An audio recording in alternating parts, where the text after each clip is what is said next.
A jury in Minnesota found former Minneapolis police officer Derek Chauvin guilty on all counts in the murder of George Floyd last May. It was a murder in the full light of day, and it ripped the blinders off for the whole world to see the systemic racism the Vice President just referred to. The systemic racism is a stain on our nation's soul. The knee on the neck of justice for Black Americans. Profound fear and trauma. The pain, the exhaustion that Black and brown Americans experience every single day. The murder of George Floyd launched a summer of protest we hadn't seen since the civil rights era in the 60s. Protests that unified people of every race and generation in peace and with purpose to say enough, enough, enough of this senseless killings. Today's verdict is a step forward. I just spoke with the governor of Minnesota, who thanked me for the close work with his team. And I also spoke with George Floyd's family again. Remarkable family of extraordinary courage. Nothing can ever bring their brother, their father back. But this can be a giant step forward in the march toward justice in America. Let's also be clear that such a verdict is also much too rare. For so many people, it seems like it took a unique and extraordinary convergence of factors. A brave young woman with a smartphone camera, a crowd that was traumatized witnesses, a murder that lasts almost 10 minutes in broad daylight for ultimately the whole world to see. Officers standing up and testifying against a fellow officer instead of just closing ranks, which should be commended. A jury who heard the evidence, carried out their civic duty in the midst of an extraordinary moment, under extraordinary pressure. For so many, it feels like it took all of that for the judicial system to deliver a just basic accountability. We saw how traumatic and exhausting just watching the trial was for so many people. Think about it, those of you who are listening. Think about how traumatic it was for you. You weren't there. You didn't know any of the people. But it was difficult, especially for the witnesses who had to relive that day. It's a trauma. On top of the fear so many people of color live with every day when they go to sleep at night and pray for the safety of themselves and their loved ones. Again, as we saw in this trial from the fellow police officers who testified, most men and women who wear the badge serve their communities honorably. But those few who fail to meet that standard must be held accountable, and they were today. One was. No one should be above the law. And today's verdict sends that message. But it's not enough. We can't stop here. In order to deliver real change and reform, we can and we must do more to reduce the likelihood that tragedies like this will ever happen and occur again.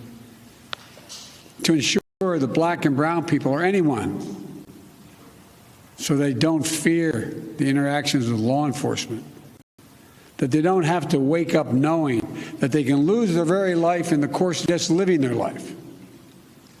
They don't have to worry about whether their sons or daughters will come home after a grocery store run, or just walking down the street, or driving their car, or playing in the park, or just sleeping at home. And this takes acknowledging and confronting head-on systemic racism and the racial disparities that exist in policing and in our criminal justice system more broadly.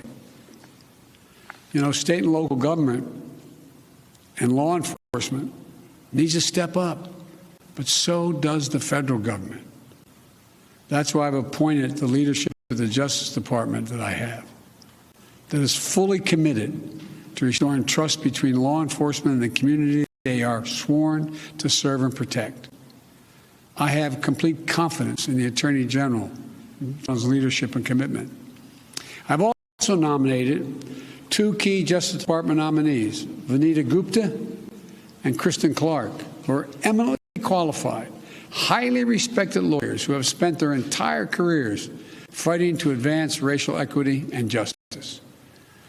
Vanita and Kristen have the experience and the skill necessary to advance our administration's priorities to root out unconstitutional policing and reform our criminal justice system, and they deserve to be confirmed.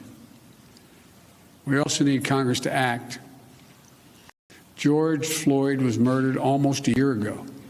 Meaningful police reform legislation in his name. You just heard the Vice President speak of it. She helped write it. Legislation to tackle systemic misconduct in police departments, to restore trust between law enforcement and the people they're entrusted to serve and protect. But it shouldn't take a whole year to get this done. In my conversations with the Floyd family, I spoke to them again today, I assured them we're going to continue to fight for the passage of the George Floyd Justice and Policing Act so I can sign into law as quickly as possible. There's more to do. Finally, it's the work we do every day to change hearts and minds as well as laws and policies. That's the work we have to do. Only then will full justice and full equality be delivered to all Americans. And that's what I just discussed with the Floyd family. The guilty verdict does not bring back George. But through the family's pain, they're finding purpose. So George's legacy will not be just about his death, but about what we must do in his memory. I also spoke to Gianna, George's young daughter, again. When I met her last year, I've said this before, at George's funeral, I told her how brave I thought she was. And I sort of knelt down to hold her hand. I said, Daddy's looking down on you. He's so proud. She said to me then, I'll never forget it, Daddy changed the world. Well, I told her this afternoon, Daddy did change the world. Let that be his legacy. A legacy of peace, not violence, of justice. Peaceful expression of that legacy are inevitable and appropriate, but violent protest is not. And there are those who will seek to exploit the raw emotions of the moment, agitators and extremists who have no interest in social justice, who seek to carry out violence, destroy property, fan the flames of hate and division, who do everything in their power to stop this country's march toward racial justice. We can't let them succeed. This is a time for this country to come together, to unite as Americans. There can never be any safe harbor for hate in America.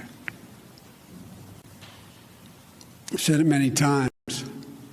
The battle for soul of this nation has been a constant push and pull for more than 240 years. A tug of war between the American ideal that we're all created equal and the harsh reality that racism has long torn us apart.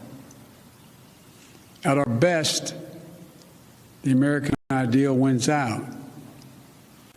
So we can't leave this moment or look away thinking our work is done. We have to look at it, we have to look as we did for those 9 minutes and 29 seconds. We have to listen. I can't breathe. I can't breathe. Those are George Floyd's last words. We can't let those words die with him. We have to keep hearing those words. We must not turn away. We can't turn away. We have a chance to begin to change the trajectory in this country. It's my hope and prayer that we live up to the legacy. May God bless you, but may God bless George Floyd and his family. Thank you for taking the time to be here. This can be a moment of significant change. Thank you.